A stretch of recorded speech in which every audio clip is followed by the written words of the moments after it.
Саламатсыздарбы, кымбаттуу кесиптештер. Бүгүн сиздер менен PowerPoint программасында мультфильм түзүү.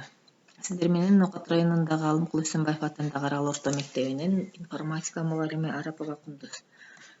Биз PowerPoint ишке киргизгенден кийин ушул бет ачылат. Бизге пустой слайд керек.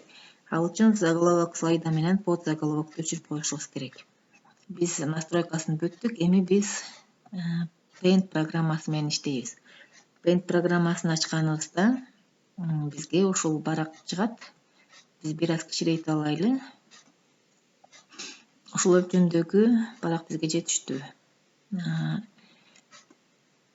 Жөнөкөй эле мультфильм түзүп көрөйлү. Деңиздеги сүзүп жүргөн балыктардын кыймылын. Биринчи биз деңиздин сүрөтүн тарта алабыз. Деңиздин түбүндөгү таштар, фигуралардын жардамында мынтип тарта алайлы.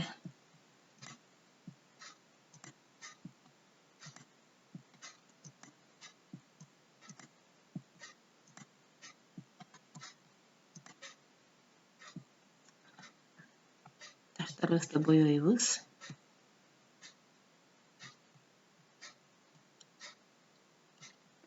Сары түскө да боеп кое берели. Фиолетовый түскө боеп коеюн.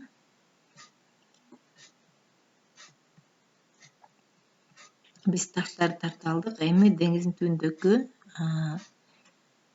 өсүмдүктөр, ал үчүн кисти жардамга келет. Кистени алабыз. Бул жактан түз тандап, муштун сол жагын басып, мындай өсүмдүктөрдү тартсак болот.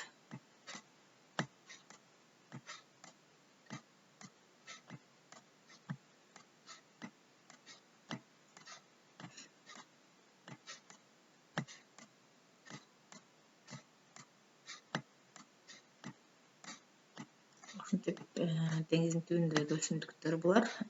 Эми бул сүрөтүбүздү биз сактап алышыбыз керек.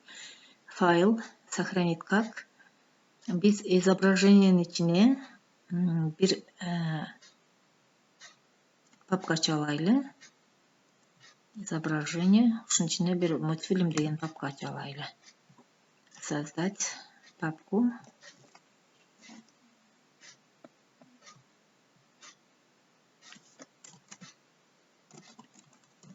Мультфильм деп папка ачып койдум.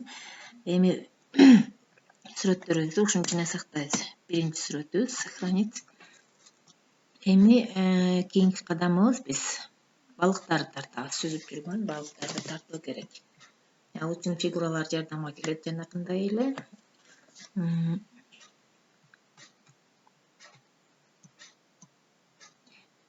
Балыктын калакчаларын тартыш үчүн кисти жардамга келсин.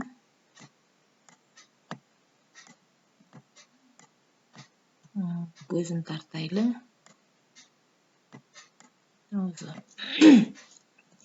Дагы бир балык тартабыз. Чоңураак балык тартайлы. Бул балыктын дагы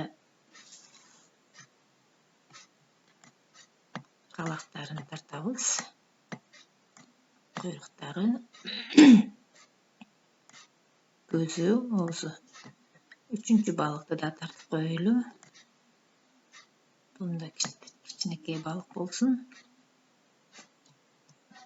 Мунун түсүн фиолетовый кылып коелу. Балыктын сүзгүчтөрүн тартабыз.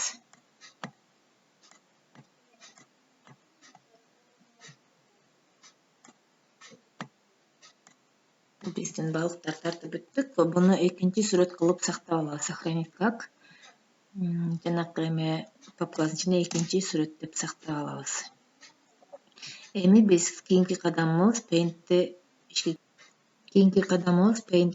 PowerPoint ачабыз. PowerPoint ачып, эми жанакы сүрөттөрдү коюшубуз керек. Вставка, рисунок, жанакы изображение. Биз мультик бир деп папка ачканбыз. Биринчи сүрөттү койдук. Барак менен бирдей кылып чоңойтобуз. биринчи баракка анимация бериштин кажети жок, ушул боюнча эле калат. Буну фон сыяктуу берип койсок да болот. Ал үчүн дизайн бул жерден стиль фона, формат фона и биздин өзүбүздүн тарткан сүрөтүбүз. Мынакей. Дизайн сыяктуу берсек, бул кыймылдабайт. Экинчи кадамы сүрөттү коюшубуз керек. Ставка, рисунок. Экинчи сүрөттү коебуз. Мындан биз биринчи балыктын өзүнө анимация берип алышыбыз керек.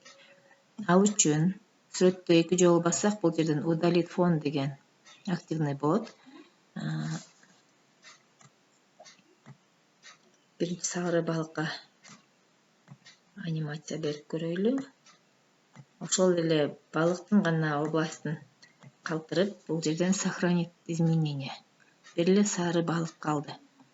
Ушул балыкка биз анимация беребиз. Балыгыбыз сол жакты карап турат. Другие пути перемещения. Бул жерден балык ушундай типте сүзсүн.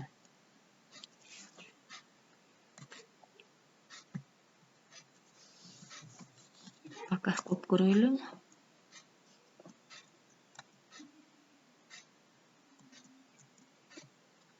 Бир аз жайыраак, кеңири аралыкта сүзүп өтсүн балыгыбыз. Ушундай аралыкта сүзсүн. Ал убактысын жайлатыш үчүн мына жерде длительность дегенди көтөрөбүз. Андан кийин сначала по щелчку дегенди с предыдущим. Себеби баардык балыгыбыз бирдей кыймылдаш керек.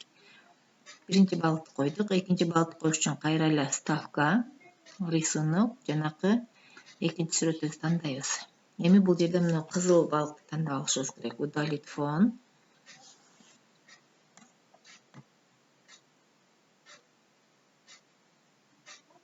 Бизге керектүү областты белгилеп алабыз.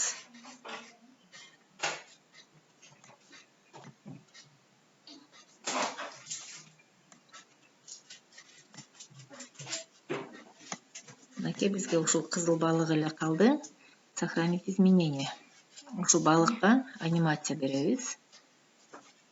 Другие пути перемещения. Бул балыгыбыз синусоида сыяктуу кетсин. Эми ушул балыктын дагы жолун бир аз чоңойтобуз.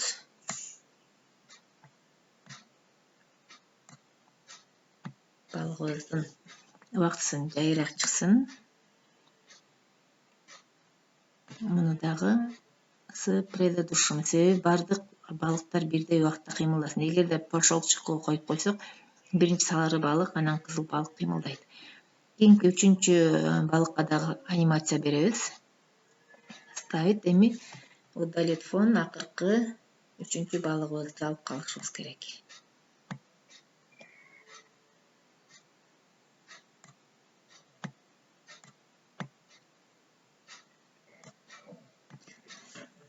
Сохранить изменения. И буга анимация беребиз. Анимация, балыгыбыз сол жакка карап кетиш керек. Бул да синусоида бир берейин. Балыгыбыз тескери кетип калды. Ал үчүн анимациянын багытын айландырабыз. Бул да жайыраак. И с предыдущим. Мына биздин мультфильмибиз, жөнөкөй мультфильмибиз даяр болду. Көрөлү, показ слайдов кылып көрөлүчү.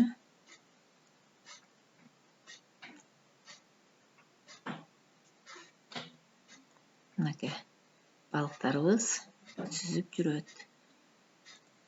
Ушул сыяктуу жөнөкөй мультфильмдер түзсөк болот. Мына сары балыктын жолун бир аз кыскартып коюшубуз керек экен.